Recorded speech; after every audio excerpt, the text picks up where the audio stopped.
এবার চলে এসেছি দুপুরে রান্না করতে। এখন ভাজছি আলু, যেহেতু আমি মাংস করব আলুটা আগে ভেজে নিয়েছি, মানে নিচ্ছি আর কি। তো আস্তে আস্তে করি। এই দেখো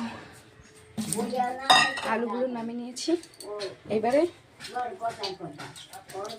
সব জোগাড় করে নিয়েছি। লঙ্কা বাটা, জিরে বাটা, না সরি এটা আদা বাটা, এইটা হলো জিরে বাটা, এই যে পেঁয়াজ আর রসুনটা করছে।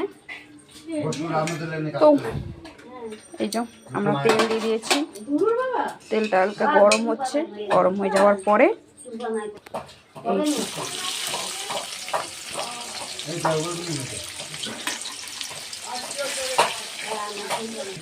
এই দিয়ে দেবো জিরে বাটা।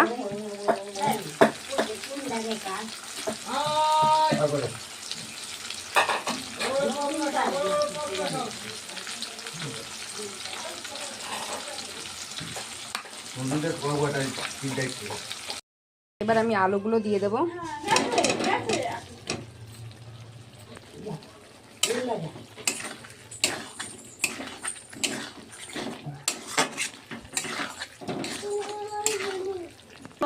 এবার মাংসগুলো দিয়ে দিই।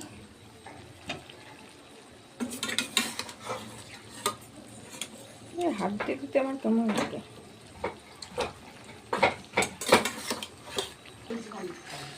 এই যে দিয়ে দিয়েছি, এবার মাখিয়ে নেব।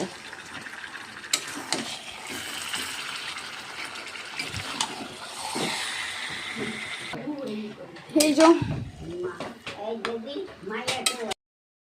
দেখো এখনো আমি কষাচ্ছি মাংস, তার সাথে আমি এক পিস নিয়েও নিয়েছি খাওয়ার জন্য। কষাতে কষানো, এই দেখো হয়ে গেল আমার কষানো।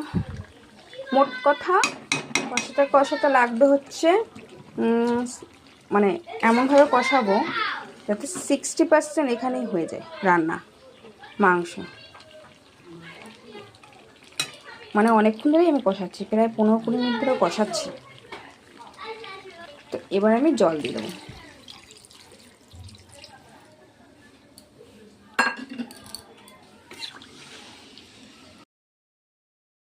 এই নামিয়ে নিলাম, দেখো